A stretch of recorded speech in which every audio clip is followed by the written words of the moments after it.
आज हम एक प्रॉब्लम डिस्कशन करने जा रहे हैं। जेई रिलेवेंट क्वेश्चन है। क्वेश्चन का टेक्सचर बहुत अच्छा है, एसएचएम का रिलेवेंट प्रॉब्लम है। इस एक क्वेश्चन से आप मल्टीपल क्वेश्चंस को हैंडल कर सकते हैं, तो इसका बैकग्राउंड बहुत सही है। तो इसमें मैकेनिक्स से लेकर के हर चीज का फ्लेवर मिलेगा आपको, तो आप ध्यान से पूरा वीडियो को देखिएगा। तो क्वेश्चन में क्या है कि आपके पास एक रॉड है। जैसे आप मोती देखते हैं ना, उस मोती में होल रहता है, तो उस मोती को क्या किया गया है, इस रॉड के अंदर डाला गया है। ठीक है। अब क्या किया गया है, इसको कितना थ्रेशोल्ड फ्रीक्वेंसी से आप ऑसिलेट कराइएगा कि ये जो है रॉड से मोती बाहर आ जाए, ये आपको कैलकुलेट करना है क्वेश्चन के अंदर। तो ये तो फर्स्ट ऑन एक संक्षेप में इसका बैकग्राउंड था। पूरा बैकग्राउंड बताते हैं एक बार। तो देखिए कि अपने पास ये मोती है। मोती को इस लोहे के अंदर डाले हैं, यहाँ पे एक पिवोट लगा के रखे हैं। मोती जहाँ पे रखा गया है वहां पे एक छोटा सा डिस्क लगा दिए हैं। ये जो थीटा नोट है वो आपका जो एम्पलीट्यूड सेटअप किया गया क्वेश्चन में, और यहाँ से यहाँ तक का डिस्टेंस डी दिया हुआ है। अब जब हम इसको इस पॉइंट से इस पॉइंट तक ऐसे ऐसे ऑसिलेट करते हैं, तो इसको एक हाई फ्रीक्वेंसी से हम ऑसिलेट करा रहे हैं।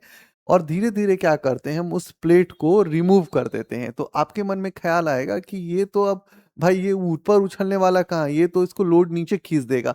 बट हम इतना हाई फ्रीक्वेंसी से इसको छोटे से स्मॉल एंगल के लिए शिफ्ट करा रहे हैं कि उसका जो मोती का जो प्रेशर है ना, वो क्या कर रहा है, इसको एक पॉइंट से दूसरे पॉइंट तक तो जा रहा है और वो अपने पॉइंट को होल्ड कर रहा है।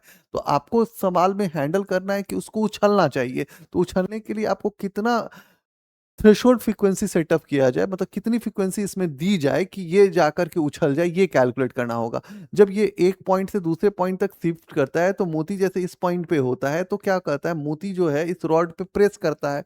तो एक नॉर्मल फोर्सेस लगता है। तो नॉर्मल के दो कंपोनेंट्स हो सकते हैं, N cos theta, N sine theta.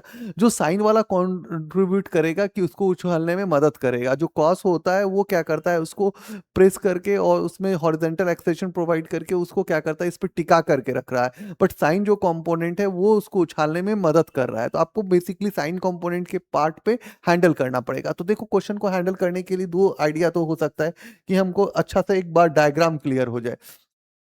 Just हम बनाते हैं कि ये अपने पास एक पिवॉट है करके, जस्ट यहाँ से हम एंगल चूज करते हैं। पहली बार इसकी शिफ्टिंग को देखते हैं, ये इस पॉइंट पे शिफ्ट किया है। यहाँ पे एक छोटा सा मोती फंसा हुआ है, इसका लोड जो होगा वो वर्टिकली डाउनवर्ड काम कर रहा है। अब ये प्रेस कर रहा है, तो नॉर्मल फोर्सेस का इस डायरेक्शन में है। यहाँ पे एक स्मॉल एंगल हम थीटा सेटअप करते हैं और यहाँ पे एन कहते हैं, क्योंकि मुझे पता है कि हर बार वो शिफ्ट करेगा तो टाइम का वेरिएशन होगा। तो आपका टाइम वेरी करने वाला है इस क्वेश्चन के अंदर। ठीक है।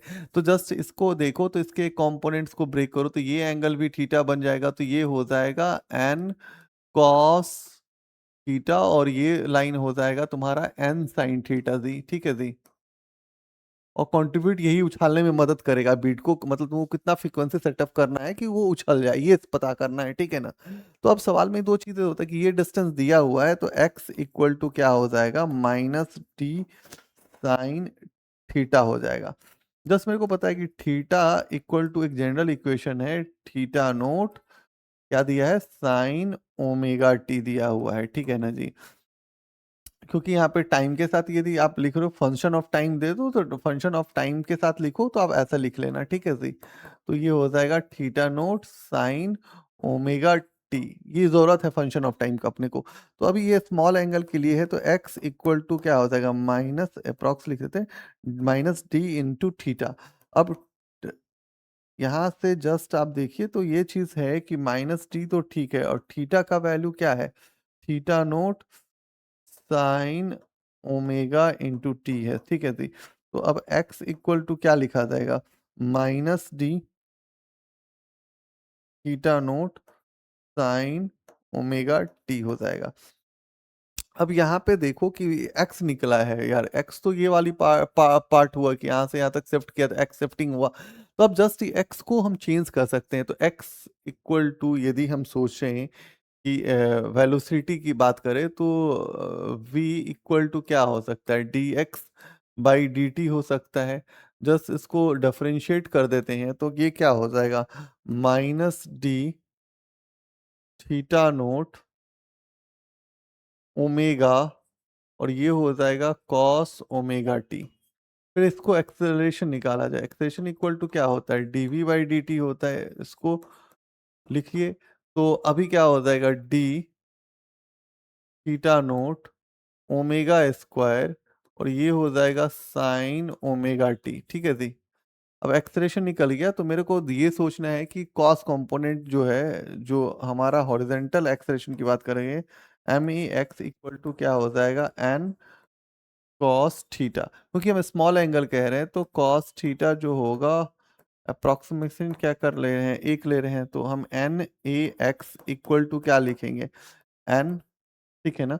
तो अभी मेरे पास n equal to M M, और ए एक्स का वैल्यू क्या है, तो D theta naught omega square sine omega T हो जाएगा जी। ठीक है। अब जस्ट हम एन वाई देखते हैं, एन वाई इक्वल टू क्या हो जाएगा, एन साइन थीटा हो जाएगा। तो इसको हम क्या लिख सकते हैं, एन थीटा लिख सकते हैं। ठीक है जी। तो अब एन वाई निकालते हैं, तो N Y equal to N N, N का वैल्यू कितना है भाई, देख लो। एन हमने निकाला है जस्ट, एम है, टी है, थीटा नोट है, ठीक है जी, ओमेगा स्क्वायर है, और ओमेगा स्क्वायर है। ठीक है जी। ठीक है।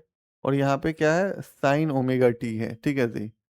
तो साइन ओमेगा टी है, और यहाँ पे जो थीटा है वो क्या है, थीटा नोट है, साइन ओमेगा इंटू टी है।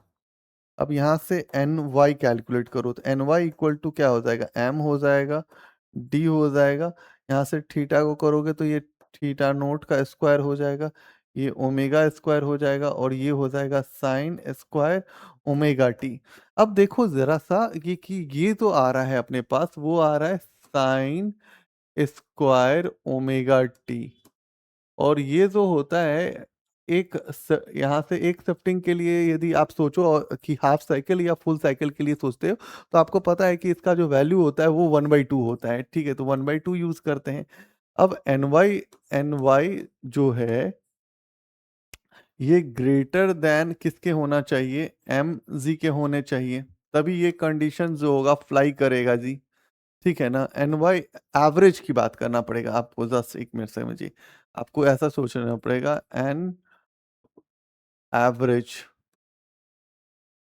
और ये वाई के लिए कर रहे हैं, तो एन वाई, ठीक है, आप समझ जाइएगा, एन एवरेज की बात कर रहे हैं, वाई के लिए हम ये बात कर रहे हैं, जो कंडीशन कर रहे हैं वाई के लिए कर रहे हैं।